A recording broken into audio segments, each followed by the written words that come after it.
Hare Krishna dear devotees, మనం రోజు కూడా రామాయణం యొక్క విశేషాల గురించి చెప్పుకుంటూ ఉన్నాం. ఈరోజు మనము పరమ పావని అయిన సీతాదేవి గురించి మనం చర్చించుకుందాము. ఎప్పుడైతే సీతాదేవికి స్వయంవరాన్ని ప్రకటిస్తారో అప్పుడు ఆ కండిషన్ ఏంటంటే వాళ్ళ జనక మహారాజు యొక్క వంశానుపారం వచ్చేటువంటి ఆ ధనుశ్చాపాన్ని ఎవరైతే ఎక్కి పెట్టగలరో వాళ్ళని మాత్రమే జానకీదేవి వివాహం ఆడుతుందన్నమాట. ఆ కండిషన్ని జనక మహారాజు పెడతారు. ఆ స్వయంవరంలో అందరూ రాజులు వస్తారు, రావణాసుడు కూడా అక్కడికి వస్తాడనమాట. ఆ సంఘటన జరగకముందే సీతాదేవి ఆడుకోవడానికి ఆ ధనుశ్చాపాన్ని ఎడమ చేతితో ఎత్తి తన బాల్ కోసం, తన బంతి కోసము తను ఉపయోగిస్తుంది అనమాట. అంటే సీతాదేవి ఎడమ చేతితోనే ఆ ధనుశ్చాపాన్ని ఎత్తేయగలదనమాట. ఆ ధనుశ్చాపం యొక్క బరువు ఎంతో తెలుసా? కనీసం 8,000 మంది కూడా దాన్ని సునాయాసంగా ఎత్తలేరనమాట. అంత శక్తివంతమైనది, అంతా బరువైనది అనమాట. కానీ సీతాదేవి అవలీలగా దాన్ని ఎత్తేసింది అనమాట ఎడమ చేతితోని.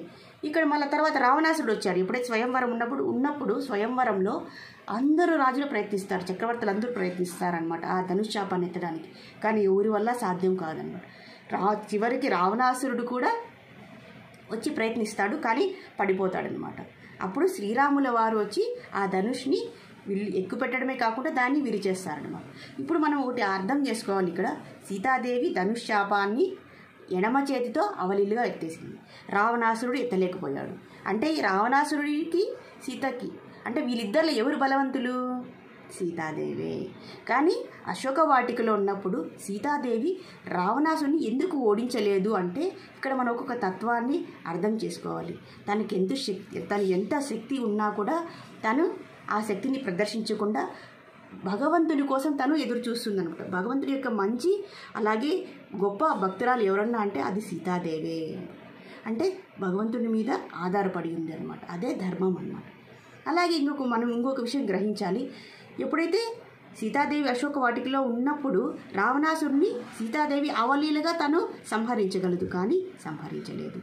అలాగే ఇంకొక విషయం చూసాం. ఇప్పుడు మనకేమర్థమైంది? రావణాసుడు ఆల్రెడీ ఓడిపోయాడు. అలాగే రావణాసుడు ఇంకొకరి చేతిలో కూడా ఓడిపోతారనమాట. అది ఎవరో తెలుసా? వాలికి ఉన్నటువంటి వరం మనకు తెలుసు. వాలికి ఎదురుగా ఎవరు పోయినా కూడా వాళ్ళ యొక్క సగం శక్తి వాలికి వెళ్ళిపోతుంది అనమాట. అందుకే రావణాసురుడు చాటుగా అంటే వాలి యొక్క వెనుక భాగం నుంచి వెళ్ళి వాలిని అటాక్ చేద్దామని రావణాసురుడు అక్కడికి వెళ్ళాడనమాట. అప్పుడు వాలి ఏం చేస్తున్నారో తెలుసా? గాయత్రి మంత్రాన్ని ఉచ్చరిస్తూ ఉన్నారనమాట. ఎలా? 4 సముద్రాల్లో. అంటే గాయత్రి మంత్రం 4 లైన్లు కదా, ఒక్కొక్క లైన్ చాంట్ చేయడం, పలకడం, ఒక్కొక్క సముద్రంలో మునగడం, ఇలా చేస్తూ ఉన్నారనమాట. ఎప్పుడైతే రావణాసుడు వెనక నుంచి అటాక్ చేశారో అప్పుడు వాళ్ళు ఏం చేశారో తెలుసా? తన యొక్క తోక సహాయంతోనే రావణాసుడిని బంధించేశాడనమాట. ఎప్పుడైతే 4 సముద్రాల్లో ఎగురుతున్నాడో రావణాసుడు కూడా ఎగురుతూ ఉన్నాడు అనమాట. అప్పుడు రావణాసుడికి అర్థమైపోయింది వాలి యొక్క శక్తి. అప్పుడు రావణాసుడు ఇలా ప్రార్థించాడు, ఓ వాలి, నేను లంకాధిపతిని, లంకేశ్వరుడిని, నన్ను ఇలా అవమానించడం నీకు తగదు అంటే అప్పుడు వాలి చెప్తారు, నువ్వు ఎందుకు వచ్చావు, నన్ను ఎందుకు వెనక భాగం నుంచి అటాక్ చేసావు అంటే అప్పుడు చెప్తాడనమాట రావణాసుడు, నేను నీతో సంధి చేసుకోవడానికి, నీతో ఫ్రెండ్షిప్ చేయడానికి మాత్రమే వచ్చాను, నేను సంహరించడానికి కాదు అంటే అప్పుడు దయతలిచి వాలి రావణాసుడిని వదిలేస్తాడనమాట. కనీసం చేత్తో అయినా పట్టుకో, అందరూ చూస్తే నన్ను ఏమనుకుంటారు, లోకంలో చరిత్ర అనేది మిగిలిపోతుంది, కనీసం నువ్వు నన్ను తోకతో కట్టేశావని కనీసం చేత్తో అయినా నన్ను పట్టుకొని ప్రార్థిస్తాడనమాట. ఇదండి రావణాసుడి యొక్క శక్తి. అప్పుడు తెలిసింది కదా. కొన్ని రోజుల తర్వాత రావణాసుడు మళ్ళీ తిరిగి వస్తాడనమాట. అప్పటికే వాలి సంహరించబడి ఉంటాడు. అప్పుడు అక్కడ అంగద ఉంటారు. వాలి యొక్క కొడుకైనటువంటి అంగద అక్కడ ఉంటాడనమాట. అప్పుడు వచ్చి తిరిగి అడుగుతాడనమాట, నువ్వు ఎవరివి అంటే అప్పుడు చెప్తాడు అంగద, నేను వాలి యొక్క పుత్రుడను అని చెప్తాడు.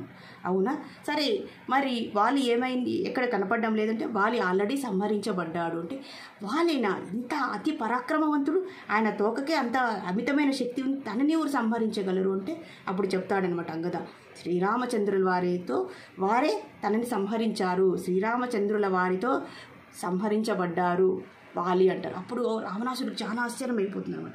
అది ఎలా కుదురుతుంది, నేను నమ్మని ఇదంతా అంటే ఎందుకు మీరు నమ్మరు, నేను రాముని యొక్క భక్తుని, కనీసం ఇంకా మీకు ఓపెన్ ఛాలెంజ్ ఇస్తున్నాను, నేను చెప్పేది నిజము, మీరు నమ్మకపోతే ఓ పని చేయండి, నేను 2 కాళ్ళను ముందర పెడతాను, నా కాళ్ళను మీరు కదిలించండి చూద్దాము అంటారనమాట.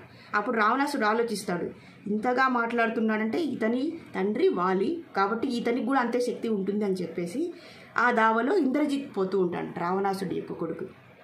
ఇంద్రజిత్ను పిలిచి అంగద యొక్క పాదాలను పక్కకు కదిలించు అని చెప్తారనమాట. ఇంద్రజిత్ ఎంతో ప్రయత్నం చేస్తారనమాట, కానీ అంగదాని కొద్దిగా కూడా కదిలించారంట. అది అండి రామ భక్తుని యొక్క శక్తి. చూడండి, ఇక్కడ రామ భక్తులకి ఇంత శక్తి ఉంటే భగవంతుడికి ఎంత శక్తి ఉంది. అయినా కూడా రావణాసుడు దాన్ని గమనించాడనమాట. ఎందుకంటే అహంకారపూరితమైనటువంటి భావనతో ఆయన బతుకుతూ ఉంటారు. రావణుడికి అన్నీ తెలుసండి, ఆయన బ్రహ్మ. అయినా కూడా తనలో లేనటువంటి గుణం ఏందో తెలుసా, అర్థం చేసుకోవడం, భగవంతుని యొక్క తత్వాన్ని అర్థం చేసుకోవడం ఒక గుణము. ఇంకొకటి ఇంద్రియాలకు లోబడి ఉన్నాడు.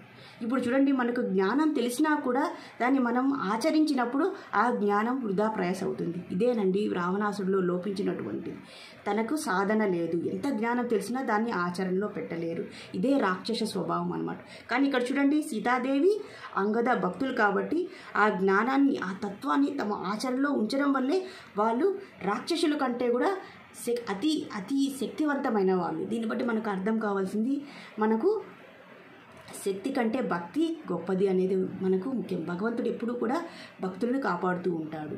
దీన్ని బట్టి మనం అర్థం చేసుకోవాల్సింది, మనం ఈ జ్ఞానాన్ని మనము ఆచరణలో పెడితే తప్ప మనము దేన్ని సాధించలేము. హరే కృష్ణ హరే కృష్ణ కృష్ణ కృష్ణ హరే హరే, హరే రామ రామ రామ హరే హరే.